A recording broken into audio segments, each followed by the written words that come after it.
Daniel 6, versículo 1.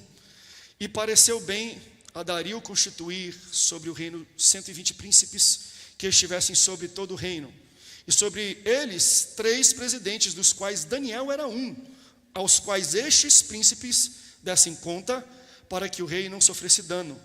Então o mesmo Daniel sobrepujou a estes presidentes e príncipes, porque nele havia um espírito excelente. O rei pensava constituí-lo sobre todo o reino. Então os presidentes e os príncipes procuravam achar ocasião contra Daniel a respeito do reino, mas não podiam achar ocasião ou culpa alguma, porque ele era fiel e não se achava nele nenhum erro nem culpa. Então estes homens disseram: nunca acharemos ocasião alguma contra este Daniel, se não a acharmos contra ele na lei do seu Deus. Então estes presidentes, príncipes, foram junto ao rei. Disseram-lhe: ó rei Dario, vive para sempre. Todos os presidentes do reino, os capitães e príncipes, conselheiros, governadores, concordaram em promulgar um edito real e confirmar a proibição de qualquer que, por espaço de 30 dias, fizeram uma oração a qualquer Deus ou a qualquer homem, e não a ti, ó rei, que ele seja lançado na cova dos leões. Versículo 12. Então se apresentaram ao rei a respeito do edito real e disseram-lhe: porventura não assinaste o edito pelo qual todo homem que fizesse uma oração a qualquer Deus ou a qualquer homem por espaço de 30 dias, e não a ti, ó rei, fosse lançado à cova dos leões? Respondeu o rei dizendo: essa palavra é certa, conforme a lei dos medos e dos persas, que não se pode revogar. E foi trazida uma pedra e posta sobre a boca da cova. E o rei, versículo 17, pulei aqui já para o 17. E foi trazida uma pedra e posta sobre a boca da cova, e o rei a selou com o seu anel e com o anel dos senhores, para que não mudasse a sentença acerca de Daniel. Versículo 20. Chegando-se à cova, chamou por Daniel com voz triste, e disse o rei a Daniel: Daniel, servo do Deus vivo, dá-se-ia caso de o teu Deus, a quem tu continuamente serves, tenha podido livrar-te dos leões? Então Daniel falou ao rei: ó rei, vive para sempre.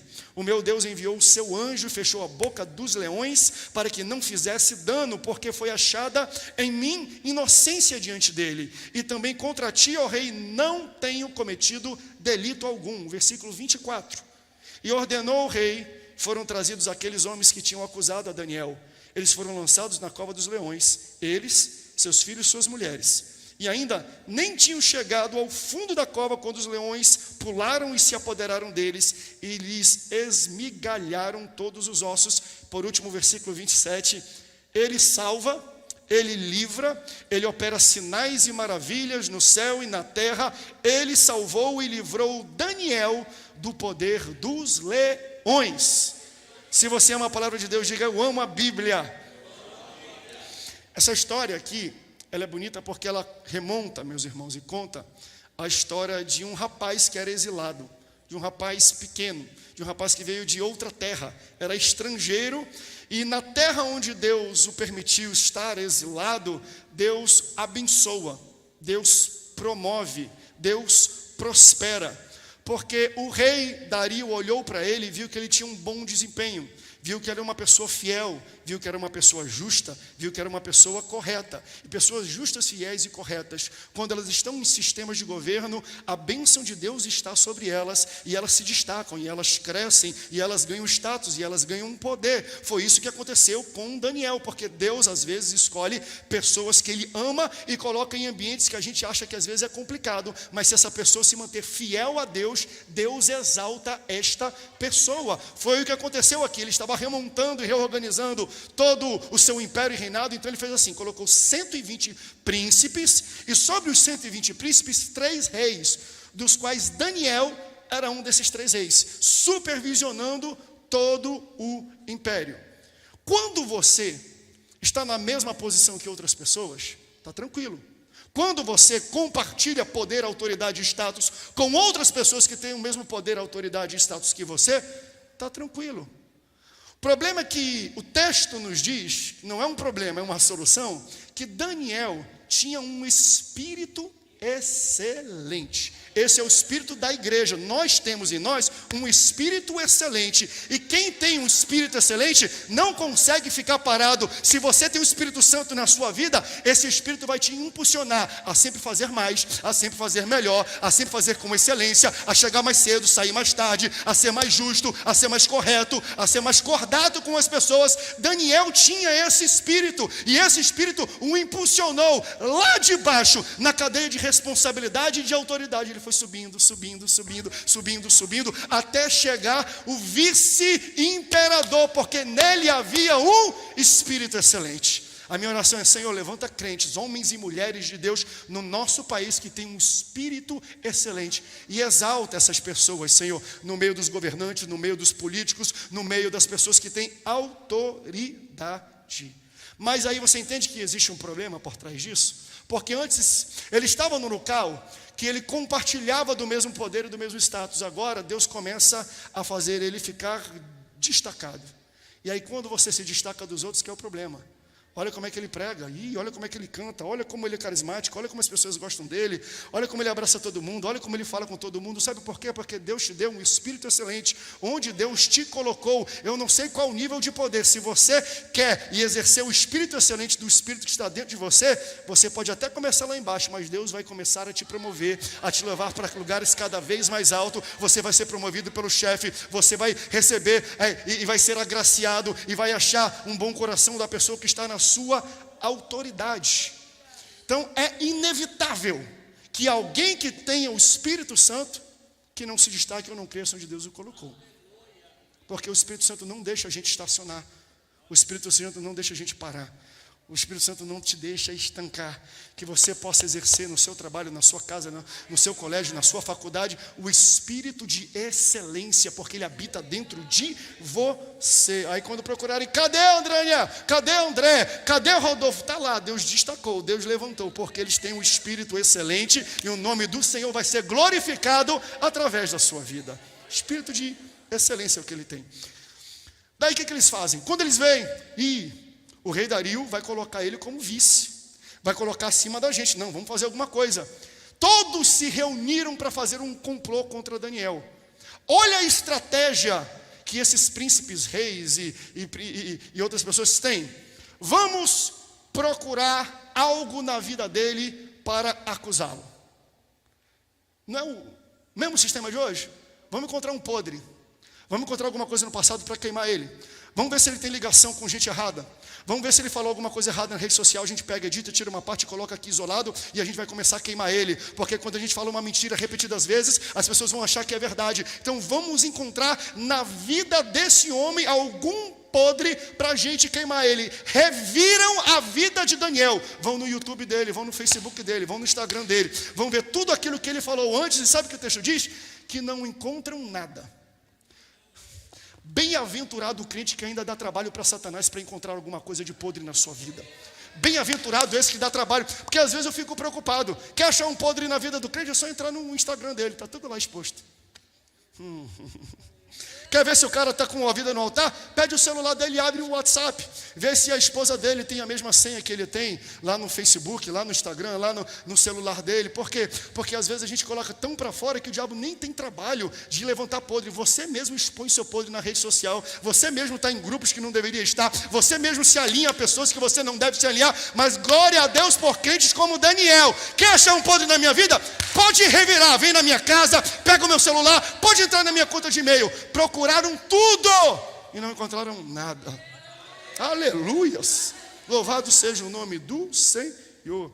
Aí você fala assim: não tem como queimar esse cara, não. Vamos fazer uma ideia ainda mais mirabolante. Só tem uma maneira da gente pegar ele. Como? Achar falha e uma acusação e um erro na lei do Deus dele. Isso aqui é tão atual. Você lembra no tempo que te xingavam de crentão? De Bíblia? De santarrão? De fanático? Sabe por que falavam isso? Porque procuraram tudo na sua vida e não achavam nada. A única coisa que falava: ele é Bíblia, ele vai para a igreja, ele é santarrão, ele é o dono da verdade. Sabe quando chamam a gente de intolerante, de fascista, de fundamentalista, de homofóbico? Sabe por que eles chamam a gente disso? Porque eles procuram e rastreiam a nossa vida e não encontram nada. E a única forma deles encontrarem um erro na nossa vida é dentro da lei do nosso Deus. Ou seja, se ele pregar a Bíblia dele, ele tem que ser condenado, ele tem que ser preso, ele tem que pegar uma multa. Por quê? Porque o que ele está falando é homofóbico, porque o que ele está falando é intolerante. É isso que está acontecendo hoje, às vezes também. É o que aconteceu com Daniel. Querem pegar dentro da fé, dentro do relacionamento do Deus dele, e enquadrar ele para poder prender. Sabe por que fazem isso? Porque quando rastreiam a nossa vida, a nossa casa e a nossa família, não encontram absolutamente nada. Porque eles queriam te chamar de ladrão, mas não podem. Queriam te chamar de charlatão, mas não podem. Queriam te chamar de invejoso, mas não podem. Queriam te chamar de adúltero, mas não pode. Queriam te chamar de sem vergonha, mas não podem. Queriam te chamar de viciado, de língua suja, mas não podem. É por isso que eles tentam ficar encontrando coisas dentro da nossa fé para falar: está vendo que ele está pregando? Ele está levantando a bandeira que tem que matar pessoas, que tem que isolar pessoas, que não pode ter acesso a pessoas. Mentira! Isso aqui é um pretexto para quem pega e revira a igreja e não encontra falha nenhuma nela. Aleluia! Aí chama a gente de Bíblia, aí chama a gente de santarrão, chama a gente de fundamentalista. Você lembra de umas musiquinhas? Eu nem vou cantar isso aqui não, para trazer a sua memória. A Bíblia fala: quero trazer à minha memória aquilo que me dá esperança. Não me dá tanta esperança. Eu cresci no Amazonas, não tinha tantas igrejas ainda. E eu sei que aqui no Vale do Paraíba também não era fácil crescer, num local muito católico. Eu chamava crente de não sei o que quente, lava roupa no sol quente, faziam músicas um dia inteiro: teu pai é ladrão, teu pai é pastor Abu. Aí falavam, sabe, tudo isso para poder envergonhar a gente. Mas tempos depois eu vou até para Manaus e volto com esses amigos que cantavam isso para mim e falam: André, ora pela minha vida, ora pela minha família, ora pela minha casa, abençoa o meu lar. Vem aqui, deixa eu tirar uma foto para lembrar. Olha aqui o Andrezinho, quando eu volto na minha rua, as mesmas pessoas que apontavam um dedo para mim falam assim: tira uma foto comigo, ora pela minha casa, ora pela minha família. Por isso nós temos que manter a nossa postura e pregar o Evangelho, seja qualquer for a consequência. Pregar o Evangelho. E aí vamos achar um erro. Acharam um erro na vida de Daniel. O que é? Ele ora 3 vezes por dia. Que erro bom, rapaz. Eu quero ter um erro desse. Já pensou? Qual é o erro dos crentes? Eles lêem a Bíblia muito. Eles vão muito para a igreja. Quem já passou por isso? Dentro da família. Ah, por que eu não gosto dele? Por quê? Porque vai muito para a igreja. Porque dá dízimo na igreja. Porque canta todo dia na igreja. Não sai daquela igreja. Não sei o que tem de errado naquela igreja. Todo dia tem ensaio naquela igreja. Tem culto naquela igreja. Eu não aguento mais aquela igreja. É porque não tem nenhuma outra coisa para apontar na sua vida. E falam que você ama muito a igreja. Então você é um crente Daniel. Qual era o problema de Daniel, gente? Ele orava 3 vezes ao dia. Ele era muito crente. Aleluia. Quem pode dar um glória a Deus para essa palavra? Essa é a igreja que nós devemos ter hoje. Essa é a postura. Quando vierem de fora e apontar o dedo, a única falha que vão querer nos enquadrar é: eles estão pregando a verdade da Bíblia. Eles estão levando literalmente o que Deus diz. A gente leva mesmo. Aquilo que Jesus viveu, a gente vive também. Aquilo que Ele pregou, a gente prega também. E nós não vamos parar de fazer isso. Então, eles reúnem 2 presidentes, todos os príncipes, todos os duques, todo mundo chega até o rei e fala: aqui, rei, nós temos um projeto de lei. Assina esse projeto, a gente vai fazer votação, a gente vai fazer hashtag, vamos para a rua, a gente tem que promover esse projeto de lei. Qual é o projeto? Se dentro de um espaço de 30 dias, alguém orar para um Deus ou para um homem que não seja a ti, ó rei Dario, que ele seja preso e morto, jogado na cova dos leões. Assina esse edito. O rei pega e assina.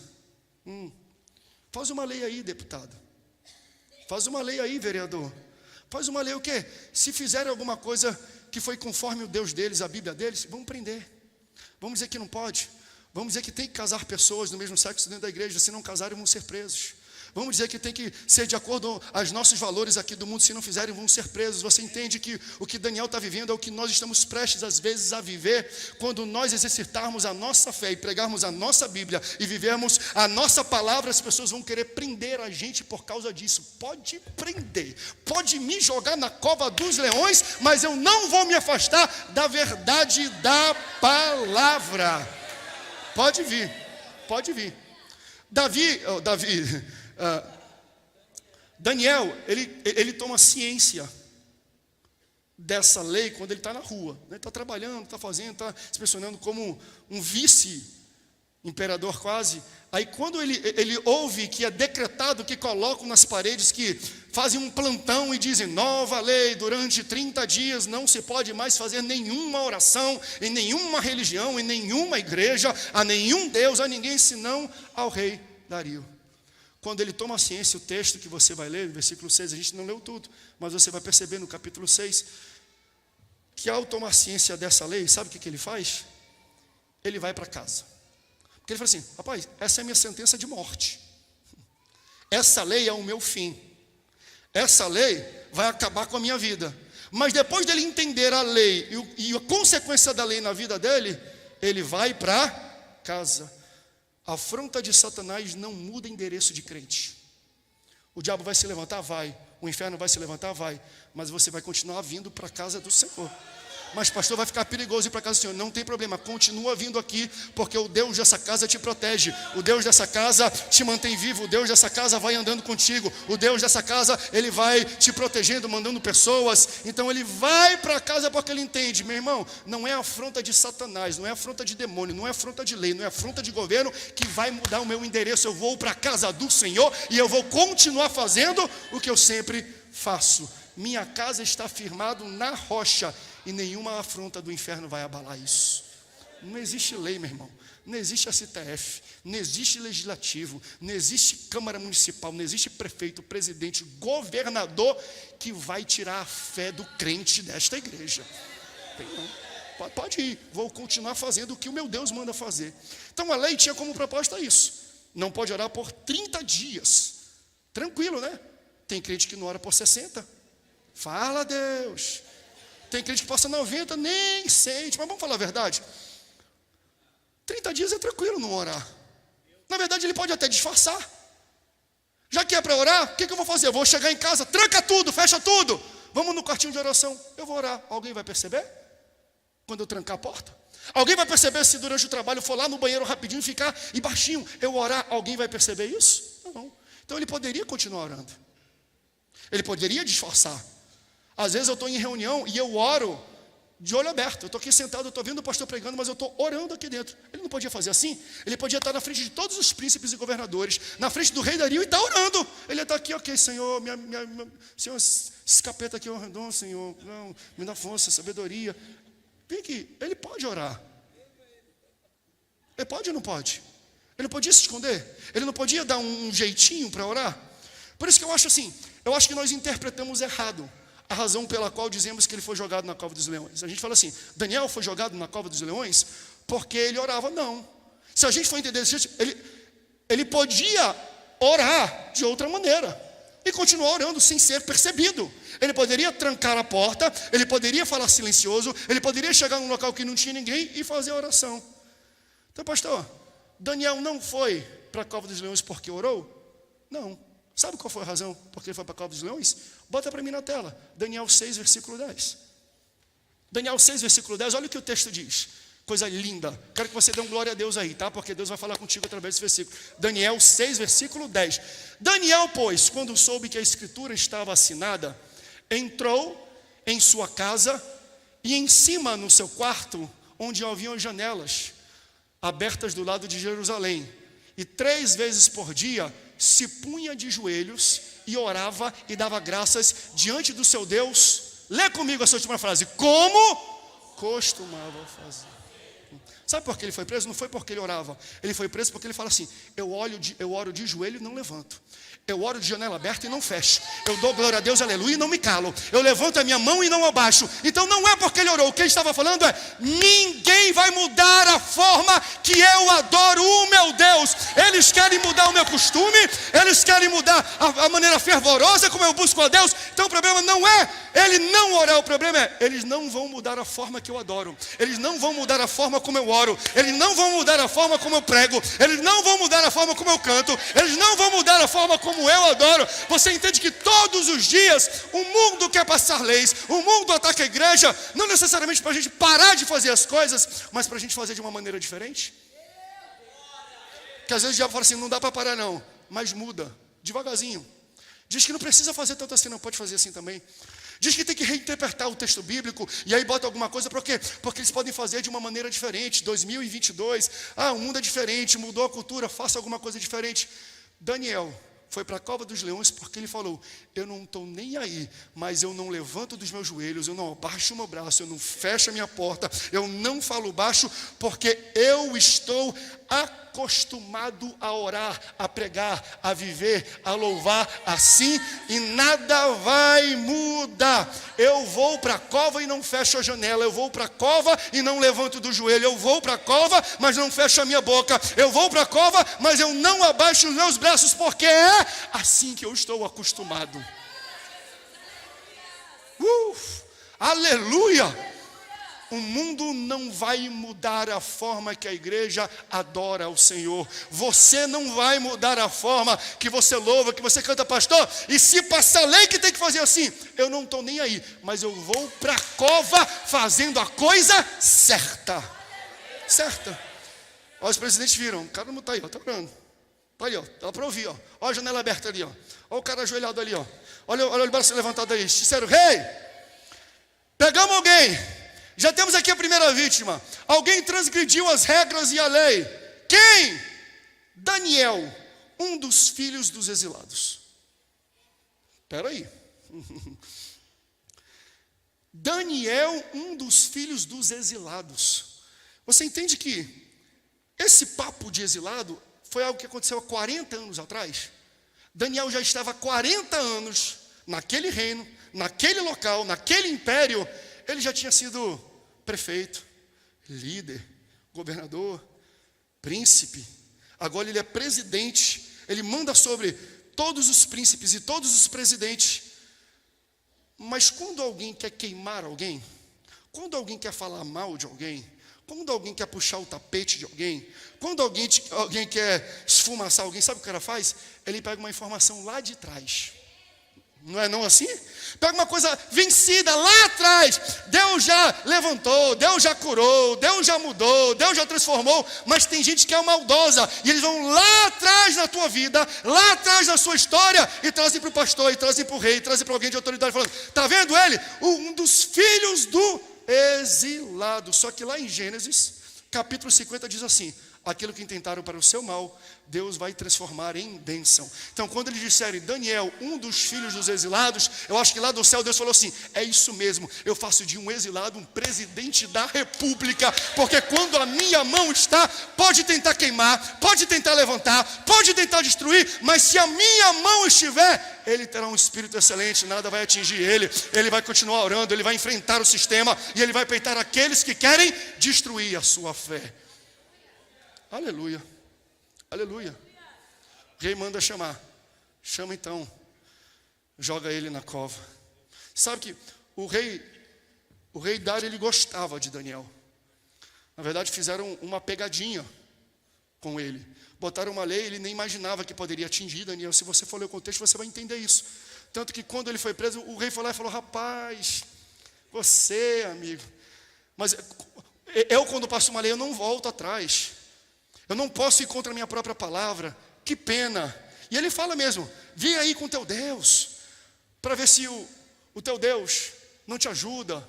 Sabe que eu aprendo um pouco com isso, em momentos decisivos quando nós vivemos? Quando nós escolhemos alguém para governar, não temos que só pensar na pessoa, temos que pensar na pessoa que vai rodear ele. O rei gostava. Ele gostava dos crentes. Mas quem estava em volta, não. E se quem está em volta não gosta, meu irmão, vão fazer de tudo para destruir a igreja, de tudo para destruir os crentes, de tudo para destruir a nossa fé. Quando ele chegou, ele falou: não acredito que foi você que pegaram, não acredito que isso aconteceu com você. E ele fala: se o teu Deus, Daniel, que tu continuamente serves, se você orar, se você que orava todo dia, você que levantava todo dia, você que tinha tanta dedicação, se você for devoto a ele muito, será que ele não vai te livrar dessa? Acho muito bonito isso, porque às vezes até quem faz lei para derrubar a igreja vai ter que reconhecer a dedicação da igreja. Você entende isso? Pode vir matar, mas o mundo tem que reconhecer que nós oramos, que nós lemos a Bíblia, que nós somos dedicados ao Senhor, que nós somos zelosos na casa dele, que nós perseguimos e queremos a verdade, que nós queremos o melhor para a nossa nação. Podem falar o que for, mas quando vierem entenderem a postura do crente, é isso que vão entender. O rei Dario viu e falou: se o teu Deus, que tu tem tanta dedicação, que tu continuamente serves, será que ele não pode te livrar? E pega uma pedra, depois de lançar ele, pegam uma pedra, fecham uma cova e selam com os anéis, né, dos príncipes e do próprio imperador, do rei, para que fique inviolável, para que ninguém possa abrir. E essa pedra é uma comprovação, é uma segurança que Daniel não vai fugir. Mas deixa eu falar dessa pedra. Bendita pedra. Porque a reação instintiva do homem é quando ele está num local e ele se sente ameaçado, ele foge. Então ele vai procurar a primeira janela, a primeira porta. Eu imagino se entrar aqui um rato. Meu Deus do céu. O pastor Rodolfo é o primeiro a pular aqui nesse negócio aqui, ficar pendurado aqui. A minha mulher vai correr por ali, vai ter gente subindo ali pelo ventilador ali de cima tentando fugir. Por quê? Porque quando nós nos sentimos ameaçados, o instinto humano é: eu vou sair correndo e a primeira fuga, o primeiro local de saída, eu vou passar por ele. Então, a pedra impedia que Daniel pudesse fugir daquele local. Você entende que eu digo bendita pedra porque tem gente que, se tivesse muito dinheiro, estaria desviado. Aí não tem. Bendita pedra. Tem gente que fala assim: se não fossem esses filhos nessa casa, esse homem nunca mais me viria. Bendita pedra. Tem gente que fala: se não fosse a minha mãe me obrigando a ir na igreja no EBD, eu nunca iria. Bendita pedra. Existem situações na sua vida que você está reclamando para Deus, mas Deus está falando: essa pedra fui eu que coloquei, porque enquanto você está aqui dentro, eu vou te trabalhar, você vai ter mais fé, e o meu nome vai ser exaltado através do livramento que eu vou dar na sua vida. Então, a certeza é a pedra é a certeza que Daniel não vai fugir, e Deus coloca pedras na nossa vida, na nossa igreja, falando: dessas você não foge não. Vocês vão ficar lá dentro, mas vocês vão ver a minha provisão lá dentro, mas vocês vão ver a minha manifestação lá dentro, mas vocês vão ver o meu livramento lá dentro. Deus fala: ei, vocês não vão sair fugido não, vocês não são rato. Quando eu abrir essa pedra, vocês vão sair pela porta de entrada, vocês vão sair exaltados, vocês vão sair glorificados. Não, o povo quando sai do Egito, não sai cabisbaixo, não sai meio fugindo, não. A palavra de Deus diz que quando eles saem do Egito, os egípcios tiravam o ouro, tiravam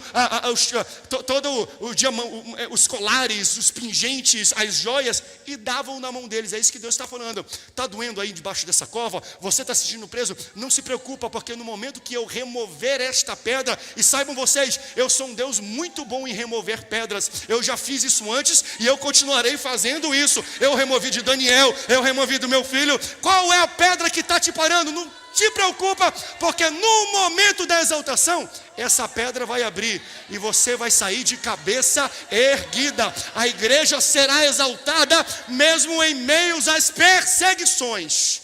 Eu acredito nisso. Eu acredito nisso. Pode botar pedra, pode botar na cova. A igreja vai sair triunfante. Aleluia. Daí ele fala: Daniel, será que teu Deus consegue te livrar? Porque você entende? Quem ora 3 vezes ao dia não fica muito tempo na cova.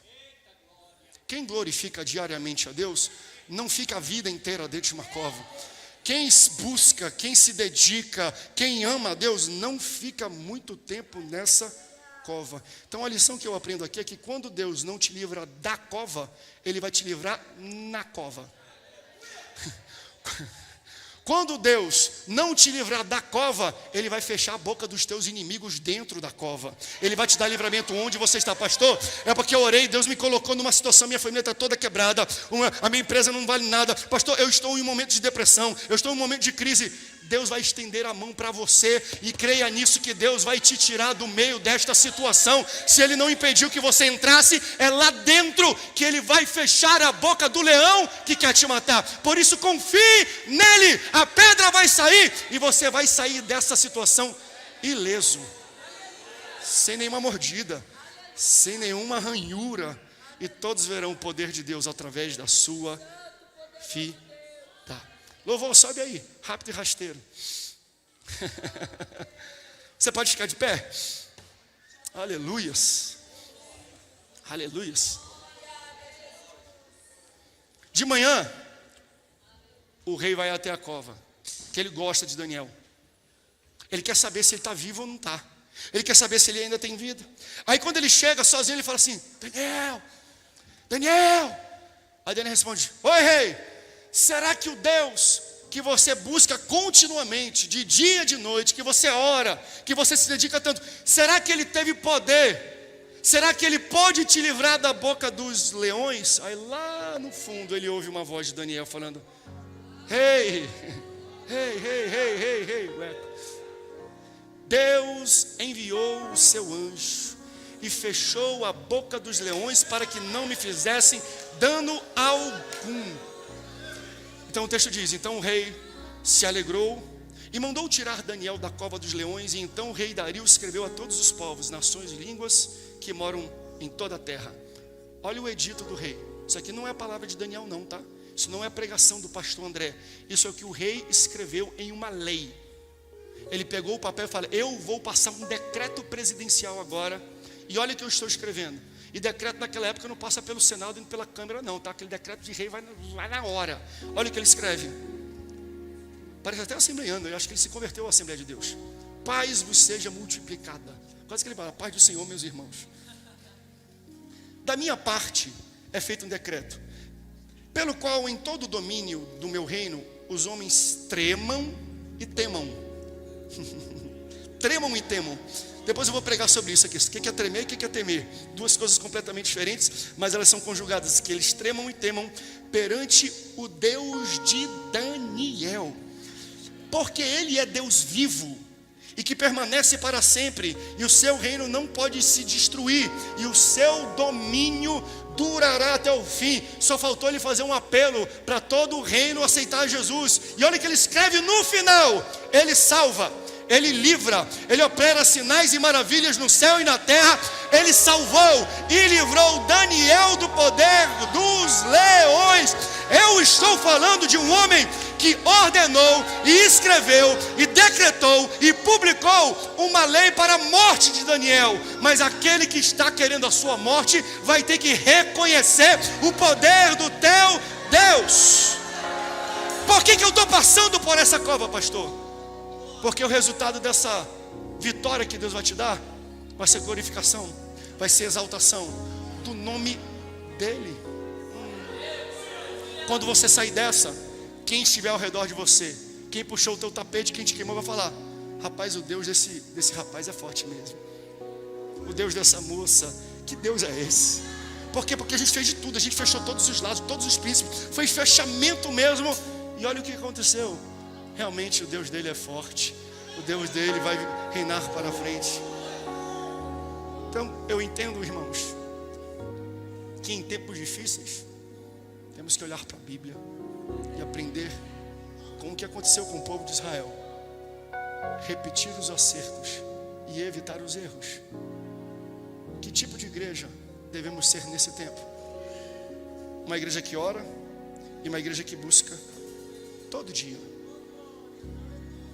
Mas não só ore e só busca, demonstre que ora e que busca. Não fica com medo de orar não, irmão. Não fica com medo de pregar não. Não fica com medo de cantar não, pastor. Passou leis agora que não pode falar no púlpito. Continua pregando. Use de sabedoria. Eu não estou falando que isso aqui é uma arma. Bíblia não é uma arma para você atirar na cabeça das pessoas. Você não precisa ferir as pessoas com a Bíblia. Você lembra que o rei Salomão, ele estava na festa do seu reino e aconteceu um problema. Duas mulheres vieram reivindicar a mesma criança. E uma falava que era dela, outra falava que era dela, e não tinha álibi, não tinha pessoas testemunhas para dizer quem era quem. Era a palavra de uma contra a palavra de outra. Sabe o que ele fez para resolver o problema do impasse? Não tem problema não, vamos cortar no meio. Traz a espada.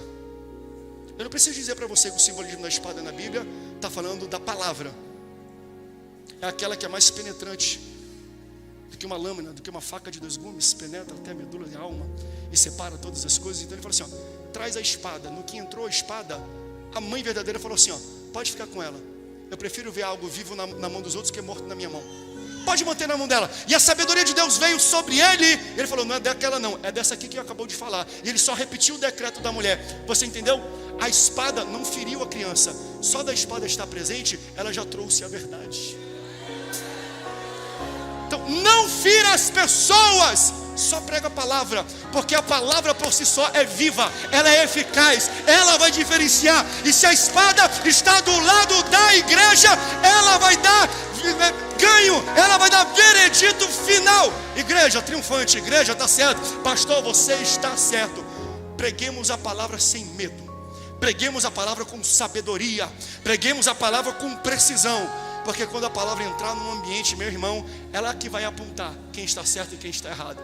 Não sou eu que aponto. Você pode ver, eu estou falando só aqui. Eu não estou falando, tem que votar num, tem que votar no outro. Eu não preciso fazer isso. Eu só estou pregando a palavra. Só estou trazendo a palavra para o ambiente. Porque a palavra vai ter que apontar quem é quem, como devemos andar, como devemos nos portar, como devemos ter conversas, como devemos nos relacionar. Meus irmãos, o Brasil terá e irá reconhecer que o nosso Deus é um Deus vivo.